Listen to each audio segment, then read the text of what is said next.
ಕನ್ನಡಕ್ಕೆ ಹೊಸ ಡೈರೆಕ್ಟರ್ಗಳು ಮತ್ತು ನಟರುಗಳು ಬೇಕು ಅಂತ ಅನಿಸ್ತಾ ಇದೆಯಾ ಸರ್ 100% ಸರ್ ಬೇಕೇ ಬೇಕು ಸರ್. ಬೇರೆ ಇಂಡಸ್ಟ್ರಿ ಕಂಪೇರ್ ಮಾಡಿದ್ರೆ ತೆಲುಗಲ್ಲಿ ಅಷ್ಟೊಂದು ಜನ ಹೀರೋಗಳಿದ್ದಾರೆ ಸರ್. ನನಗೆ ನಮ್ಮ ಬಾಸು ಹೋದ್ಮೇಲಿಂದ ಏನು ಅನಿಸ್ಬಿಡ್ತು ಅಂದರೆ ಏನೋ ಒಂಥರ ಮಂಕ್ ಆಗ್ಬಿಡೋದು ಸರ್ ಎಲ್ಲರೂ. ಅದೊಂದು ಅನಿಸ್ಬಿಡ್ತು ಅಂದರೆ ಅವ್ರು ಇದ್ದಾಗ ನಮಗೆ ಒಂಥರ ತಾಯಿನ ಕಳ್ಕೊಂಡಂಗೆ ಆಗ್ಬಿಟ್ಟಿದೆ ಇಂಡಸ್ಟ್ರಿ. ಒಂದು ತಾಯಿ ಒಂದು ಮನೆಗೆ ಎಷ್ಟು ಮುಖ್ಯನೋ. ಸೊ ದಯವಿಟ್ಟು ಎಲ್ಲರಿಗೆ ಹೇಳೋದಂದ್ರೆ ಒಂದು ಹೊಸಬ್ರು ಬರ್ಬೇಕು ಸರ್.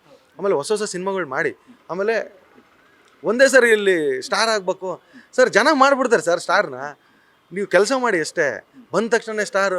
ಈಗ ಎಲ್ಲರನ್ನೂ ಸ್ಟಾರ್ ನೋಡಿ, ನಮ್ದ್ರಲ್ಲಿರೋ ಸೂಪರ್ ಸ್ಟಾರ್ಗಳು ಒಂದೇ ಸರಿ ಸೂಪರ್ ಸ್ಟಾರ್ ಆಗಿಲ್ಲ. ಅವ್ರು ಅಷ್ಟು ಕಷ್ಟಪಡೋರಲ್ಲ ಸರ್ ಹಿಂದೆ. ಇವ್ರು ನೋಡಿದ ತಕ್ಷಣ ಒಬ್ಬ ಲ್ಯಾಂಬರ್ಗಿನಿಲಿ ಹೋಗ್ತಾ ಇದ್ರೆ ಅವ್ನು ಲ್ಯಾಂಬರ್ಗಿನಿ ತಗೋಣಕ್ಕೆ ಎಷ್ಟು ಕಷ್ಟಪಟ್ಟಿರ್ತಾನೆ. ನೀವು ನಡ್ಕೊಂಡು ಹೋಗೋಣ ಲ್ಯಾಂಬರ್ಗಿನಿ ಹೋಗೇ ಹೋಗ್ತೀರಿ, ಬಟ್ ನೀವು ಅವನಷ್ಟು ಕಷ್ಟಪಟ್ಬಿಟ್ರೆ ಸಾಕಲ್ಲ ಸರ್. ನೀವು ಡೆಡಿಕೇಟೆಡ್ ಆಗಿ ಹಾರ್ಡ್ ವರ್ಕ್ ಮಾಡಿ ಸರ್, ಎಲ್ಲ ಸಕ್ಸಸ್ ಆಗುತ್ತೆ ಸರ್. ನನ್ನ ಪ್ರಕಾರ ಏನಲ್ಲ, ನೀವು ಕೆಲಸ ಮಾಡಿ ಅಷ್ಟೇ. 10 ವರ್ಷನೋ 10 ತಿಂಗಳು 10 ದಿವಸ ಕೆಲಸ ಮಾಡಿ, ನಿಮಗೆ ಫಲ ಸಿಕ್ಕೇ ಸಿಗುತ್ತೆ ಸರ್. ಆಯ್ತು. ಸ್ಟಾರ್ಗಳು ಕೂಡ ವರ್ಷಕ್ಕೆ 2 ಸಿನಿಮಾ ಮಾಡಬೇಕು ಅನ್ನೋದೊಂದು ಬೇಡಿಕೆ ಇದೆಲ್ಲ, ಅದು ವಾಸ್ತವವಾಗಿ ಬೇಕು ಅಂತ ಅನ್ಸುತ್ತೆ. ಯಾಕಂದರೆ ಬೇರೆ ಇಂಡಸ್ಟ್ರಿಗಳು ನೋಡೋದಿದ್ರೆ ಸ್ಟಾರ್ಗಳು ಹೊಸ ಪ್ರಯತ್ನದ ಕಥೆಗಳ ಕೈ ಹಾಕ್ತಾ ಇದ್ದಾರೆ. ನಮ್ಮಲ್ಲಿ ಸ್ವಲ್ಪ ಕಮ್ಮಿ ಆಗ್ತಾರೆ. ಶಿವಣ್ಣವನ್ನು ಹೊರತುಪಡಿಸಿ ಒಂದಷ್ಟು ಸ್ಟಾರ್ಗಳು ಹೊರತುಪಡಿಸಿ ಬೇರೆಯವರೆಲ್ಲ ಮತ್ತೆ 4-5 ವರ್ಷ ಟೈಮ್ ತಗೊಂಡು ಮತ್ತೆ ಹಳೆ ಪ್ಯಾಟರ್ನ್ ಸಿನಿಮಾಗಳು ಅಥವಾ ಅದೇ ಮಾಸ್ ಕಮರ್ಷಿಯಲ್ ಸಿನಿಮಾಗಳಿಗೆ ಮಾಡ್ತಾ ಇರುವಂಥದ್ದು ಸರ್. ಅದೇ ಏನಂದರೆ ಸರ್, ನೀವು ಬೇರೆ ಲ್ಯಾಂಗ್ವೇಜ್ ಸಿನಿಮಾಗಳನ್ನೆಲ್ಲ ನೋಡಿ, ಅವ್ರು ಏನು ಮಾಡ್ತಿದ್ದಾರೆ ಅಂದರೆ ಏನೋ ಹೊಸ ಗೆಳಿತಾರೆ.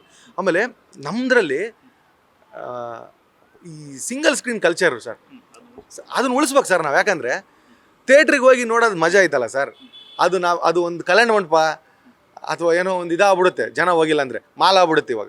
ಈಗ ನೀವೇ ಪ್ರಸನ್ನ ಪ್ರಮೋದ ಇತ್ತು ಮುಂಚೆ, ಈಗ ಪ್ರಮೋದ್ನ GT ಮಾಲ್ ಮಾಡೋದ್ರಲ್ಲ, ಹಂಗೆ ಮಾಲ್ ಆಗ್ಬಿಡ್ತಾವೆ ಫ್ಯೂಚರಲ್ಲಿ. ಏನು ಮಾಡೋಕೆ ಇವಾಗ ಅವಾಗಿದ್ದಾಗ ನಾವೇನು ಮಾಡ್ಬೇಕು, ಸಿಂಗಲ್ ಸ್ಕ್ರೀನ್ ಕಲ್ಚರಲ್ಲಿ ಏನು ಮಾಡಬೇಕು, ಒಂದಿಷ್ಟು ಆ ಸಿಂಗಲ್ ಸ್ಕ್ರೀನ್ ಉಳಿಬೇಕಂದ್ರೆ ನಮ್ಮ ಸ್ಟಾರ್ಗಳು ಸಿನಿಮಾ ಮಾಡ್ಬೇಕು.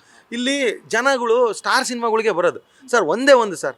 ನಮ್ಮ ಸ್ಟಾರ್ಗಳೆಲ್ಲ 2 ಸಿನಿಮಾ ಮಾಡಿಬಿಟ್ರೆ ನಮ್ಮ ಸಿಂಗಲ್ ಸ್ಕ್ರೀನ್ ಕಲ್ಚರ್ ಇನ್ನೂ ಸಖತ್ತಾಗಿ ಬೆಳೀತೆ ಸರ್. ಅದರಿಂದ ಎಷ್ಟು ಸರ್, ಒಂದು ಸಿನಿಮಾ ಶುರು ಆದರೆ ಎಷ್ಟು ಜನ ಮನೆ ಉದ್ಧಾರ ಆಗುತ್ತೆ ಸರ್.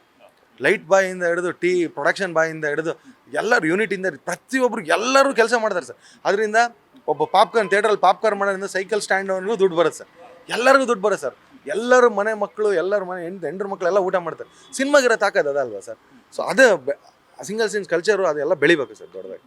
ಸೊ ನನಗೇನಂದರೆ ಮಾಡ್ಬೇಕು ಸರ್, ನಮ್ಮ 2 ಸಿನಿಮಾ ಮಾಡಲೇಬೇಕು ಸರ್. ಇರೋದು ಮಾಡಿದ್ರೆ ಇನ್ನೂ ತುಂಬ ಚೆನ್ನಾಗಿರುತ್ತೆ ಸರ್. ಕೊನೆಯದಾಗಿ ಸಿನಿಮಾದ ಮುಹೂರ್ತ ಇವಾಗ ಏನು ಪ್ಲ್ಯಾನ್ಸ್ ಇದೆಯಾ? ಲಾಂಚ್ಗೆ ಯಾವ ರೀತಿ ಪ್ಲ್ಯಾನ್ ಇದೆ ಅಂತ ಸರ್? ಲಾಂಚು ಎಲ್ಲ ತುಂಬ ಸಿಂಪಲಾಗಿ ಹೋಗ್ತೀವಿ ಸರ್. ದೇವ್ರ ನಂಬ್ಕೊಂಡು ಕೆಲಸ ಮಾಡ್ತೀವಿ ಸರ್. ಆಮೇಲೆ end of the day cinema ಮಾಡೋಕೆ ಬಂದಿದ್ದೀವಿ ಸರ್. ತುಂಬ ಶೋ ಆಫ್ ಮಾಡೋಕ್ಕಂತ ದೇವರನ್ನೇ ಬಂದಿಲ್ಲ. ಸಕ್ಕತ್ತಾಗಿರೋ ಸಿನಿಮಾ ಮಾಡೋಣ ಸರ್, ಜನಕ್ಕೆ ಒಂದು ಎಂಟರ್ಟೈನ್ಮೆಂಟ್ ಕೊಡೋಣ ಸರ್. ಒಂದು ಒಳ್ಳೆ ದೇವ್ರನ್ನ ಕೈ ಮುಗಿದು ದೇವ್ರ ಮೇಲೆ ಭಾರ ಹಾಕಿ ದಯವಿಟ್ಟು ಒಂದು ಏನೋ ಮಾಡಿದ್ದೀವಿ, ಒಂದು ಸ್ವಲ್ಪ ನಮ್ಮನ್ನು ಕರ್ಕೊಂಡು ಹೋಗಪ್ಪ ಅಂತ ಬೇಡ್ಕೋಣ ಸರ್. ಮಾಡ್ಕೊಂಡು ಹೋಗೋಣ ಸರ್ ಅಷ್ಟೇ. Thank you. ಒಳ್ಳೆದಾಗಲಿ, ಆಲ್ ದಿ ಬೆಸ್ಟ್. ಡೆಬ್ಯೂ ಡೈರೆಕ್ಷನ್ನು ತುಂಬ ದೊಡ್ಡ ಮಟ್ಟದಲ್ಲಾಗಲಿ. ಯಾಕಂದರೆ ಇಲ್ಲಿ ತನಕ ಮಾಡಿರುವಂಥ ನೀವು ಕೈ ಹಾಕಿರೋದು ಎಲ್ಲ ಕೆಲಸದಲ್ಲಿ ಗೆದ್ಕೊಂಡು ಬಂದಿದ್ದೀರಿ. ಇದು ಕೂಡ ಅದೇ ಥರ ಹೆಸರು ತಂದುಕೊಳ್ಳಿ, ಜನಪ್ರಿಯತೆ ಗಳಿಸಲಿ, ಸಿನಿಮಾ ದೊಡ್ಡ ಹಿಟ್ ಆಗಲಿ. Thank you so much. Thank you. Yes, ನೋಡಿದ್ರಲ್ಲ, ಇದಿಷ್ಟು ಅಲ್ಲೂರಾಘು ಅವರ ಮಾತು. ಕ್ಯಾಮ್ರಾ ಪರ್ಸನ್ ರಮೇಶ್ ಜೊತೆ ಲೋಕೇಶ್ ಫಸ್ಟ್, ಬೆಂಗಳೂರು.